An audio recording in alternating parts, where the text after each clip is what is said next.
Oke, sebelum kita ke inti materi sensus tikus, mari kita mengenali dulu gejala serangannya.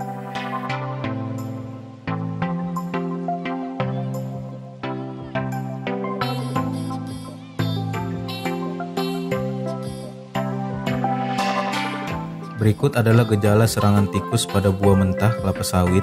Yang dimakan adalah mesophag buah tersebut.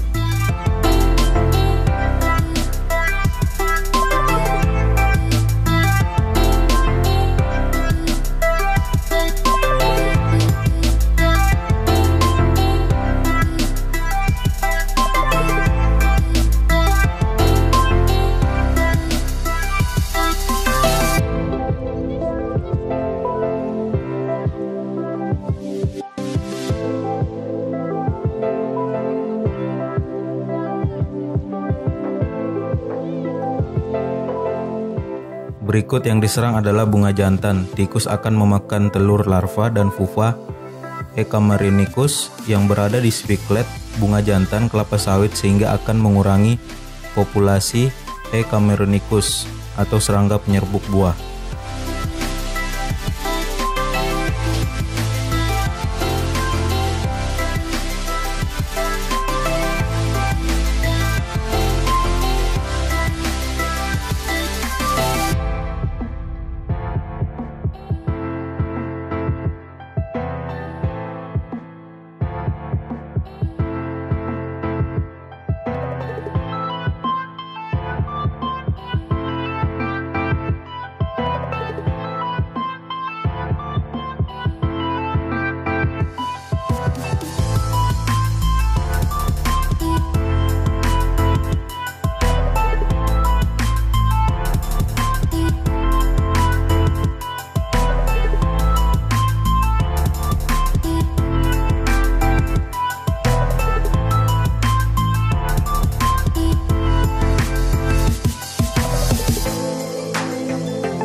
Untuk menemukan kendala hama dan penyakit sedini mungkin, perlu dilakukan pemeriksaan rutin perkebunan. Pemeriksaan ini kita sebut dengan sensus.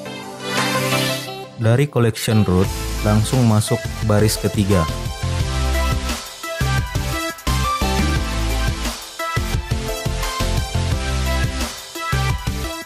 Dari collection root tadi kita masuk ke baris 3. Selang 10 baris nanti kita masuk ke baris 13, 23, 33, dan baris ke-43. Jadi kita akan masuk selang 10 baris. Mengamati serangan baru pada buah kelapa sawit dan bunga jantan kelapa sawit. Kita mengelilingi pohon untuk mengamati buah dan bunga jantan, apa ada serangan baru atau tidak.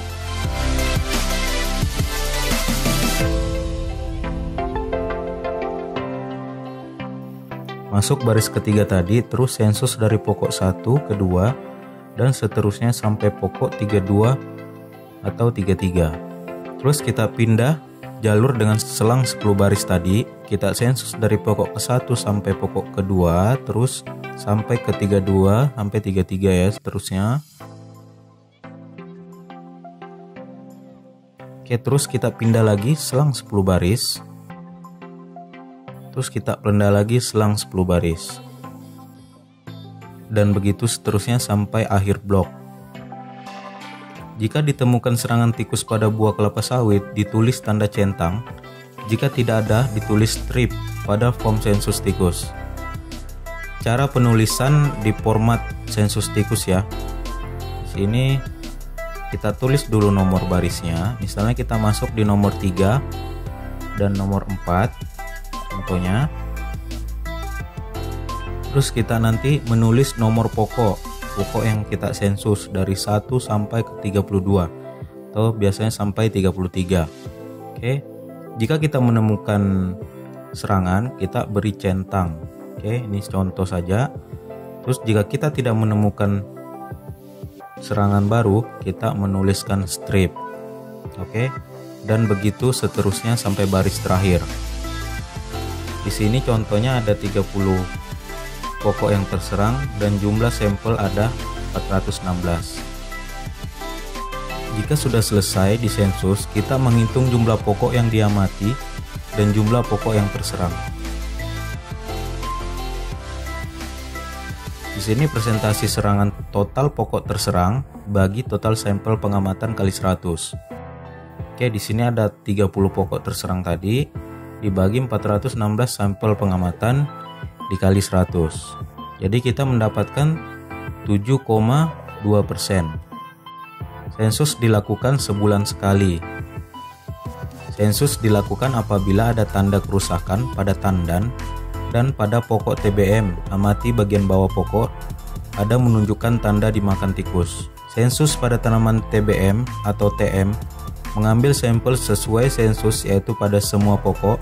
Setiap baris kelang 10 baris. Yang saya bilang tadi dia selang 10 baris. Aplikasikan racun dilakukan apabila kerusakan baru 5%. Jadi yang kita hitung tadi ada 7,2%. Otomatis kita akan mengaplikasikan racun tersebut. Cara pemberian umpan. Sini aplikasikan jika hasil sensus lebih dari 5% kerusakan baru. Aplikasi dilakukan blok demi blok. Untuk rotasi 1 butir umpan per pokok 100%. Berarti semua satu blok dikasih satu pokok 1 butir. Umpan diletakkan dalam piringan pokok 1 meter dari pokok atau celah pelepah dan bisa dilihat. Jadi kita menyimpannya dari jarak 1 meter dari pokok atau di celah-celah pelepah dan bisa dilihat. Ganti umpan setiap 4-5 hari. Oke, rotasi kedua kita akan melihat penggantian umpan. Hentikan aplikasi jika penggantian umpan di bawah 20%. Mari kita hitung. Contoh perhitungan. Hasil sensus 10%, kerusakan baru 5%, lebih dari 5%. Oke, aplikasi 1 atau aplikasi pertama umpan 100%. Misalnya kita memberi umpan 6.000 butir. Oke. Terus nanti di aplikasi kedua 4-5 hari setelah aplikasi 1 kita akan penggantian umpan yang terambil 1.500 butir. Jadi sisa umpan 1.500 butir dibagi 6.000 kali 100%, jadi masih di atas 20%. Di sini masih di atas 20% adalah 25%. Jadi kita melakukan aplikasi yang ketiga 4-5 hari setelah aplikasi kedua. Nah, di sini kita penggantian umpan lagi. Yang terambil ada 1.000 dibagi 6.000 dikali 100 dapat 16%, berarti di bawah 20%. Nah, di sini kita akan berhenti memberikan umpan ketika sudah di bawah 20%. Tikus mempunyai kekebalan. Jadi tikus mempunyai kekebalan tikus. Bila mengambil racun generasi 1 adalah tinggi, tetapi kesan kerusakan baru tetap berlanjut.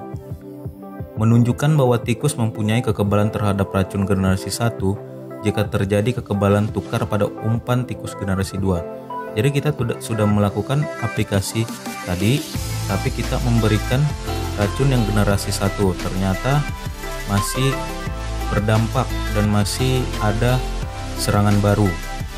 Ternyata tikus tersebut mempunyai kekebalan.